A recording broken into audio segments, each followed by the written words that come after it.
Beberapa dugaan tindakan pencucian uang, tindak pidana pencucian uang yang dilakukan oleh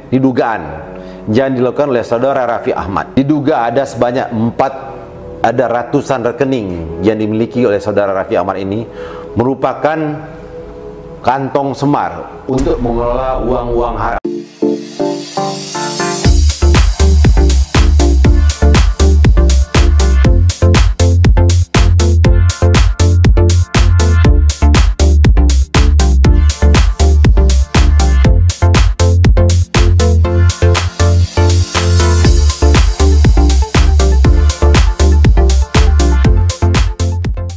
Sahabat media, salam hormat dari saya Dr. Hengki Solehin MZ SHMH, advokat dan konsultan hukum.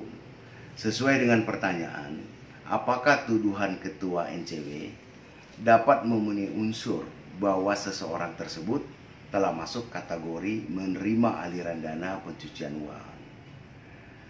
Sebenarnya informasi yang disampaikan oleh Ketua NCW yang mencurigai dimungkinkan adanya aliran dana pencucian uang yang dimasukkan ke salah satu rekening public figure, tuduhan ini terlalu vulgar dan arogan karena langsung menyebutkan nama tanpa inisial, dan statement itu dapat dikategorikan tidak menghormati hak hukum seseorang. Dalam sistem penanganan tindak pidana, sekalipun ada alat bukti, azas hukum di Indonesia mengedepankan praduga tidak bersalah.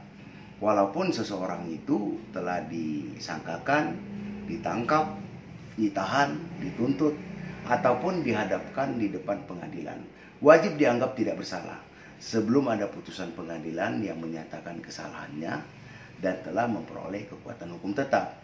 Ketentuan ini diatur pada pasal 8 ayat 1 Undang-Undang Nomor 48 Tahun 2009 tentang kekuasaan kehakiman. Tindak pidana pencucian uang biasanya kan bertujuan agar penghasilan yang didapatkan secara ilegal disamarkan seolah-olah pendapatan dari hasil legal.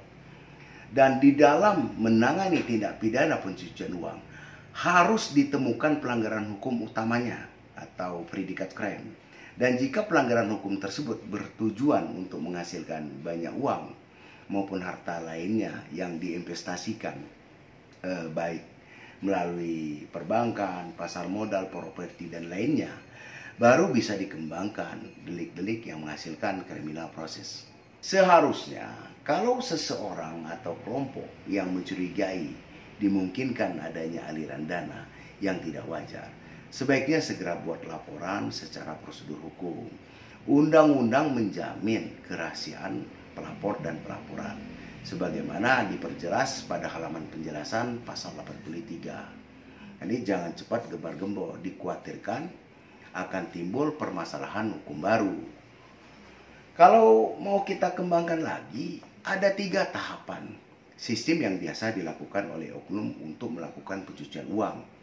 Pertama, placement, layering, dan interrogation. Nah, placement itu menerapkan hasil kejahatan ke dalam sistem keuangan, bisa melalui perbankan atau lembaga keuangan non-bank. Atau dengan cara layering, merubah bentuk dana melalui transaksi yang lebih kompleks atau lebih rumit dalam rangka mempersulit pelacakan asal-usul dana.